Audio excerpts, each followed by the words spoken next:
Samantala, maiba naman tayo. Ang mental arithmetic ay ang paglulutas sa mga math problems na tanging utak lamang ang ginagamit. Ginanap ang kauna-unahang CMA Abacus Mental Arithmetic Competition sa isang hotel sa Ortigas Center kamakailan. Para sa detalye, balitaan mo kami, Sam Ramirez.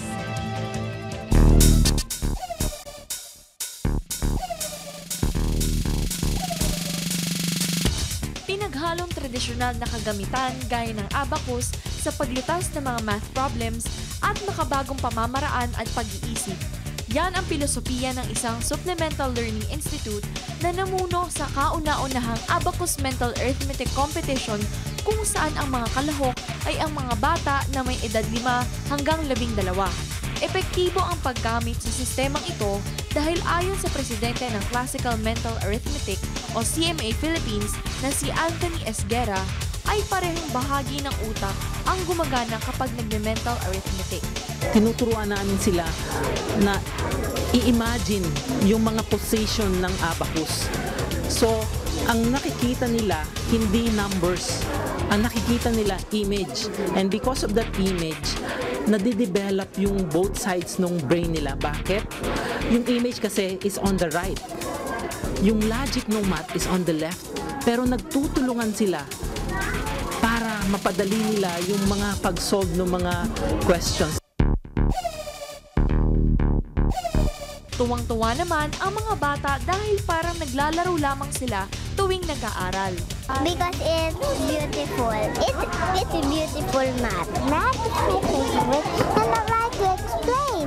Then, boom! Ayon sa isang magulang, di lamang logic at focus ang naibabahagi sa mga mag-aaral dahil pati naging halaga ng pagtitipid ay natututunan.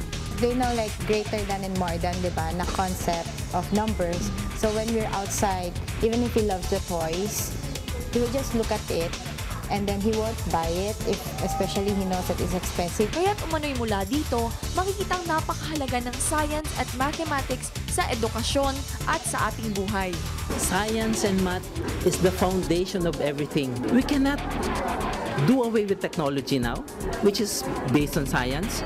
If we do away with technology, we're going to be in the dark ages. Because science is very, very important. Our country very much needs science and technology. Actually, we opened up the Mind Museum in the fort for the very reason, no, na talagang maunlad yung economy natin so that everybody will have a critical mind.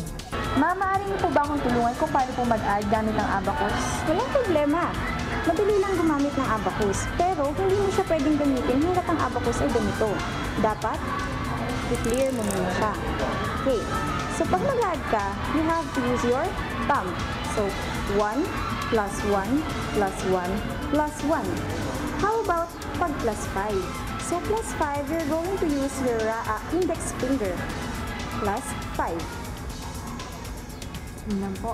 Maraming salamat po sa inyong mga naibahagi at talagang nakatulong po sa akin. Maraming salamat po. Welcome! Talaga namang napaka-importanteng tutukan ng edukasyon ng mga bata dahil sa murang edad pa lamang nila ay nangahasa na ang kanilang isipan at nagkakaroon ng direksyon ang kanilang pagkatao. Para sa Telebisyon ng Bayan, Sam Ramirez. Unang-una sa hanay ng balitaan.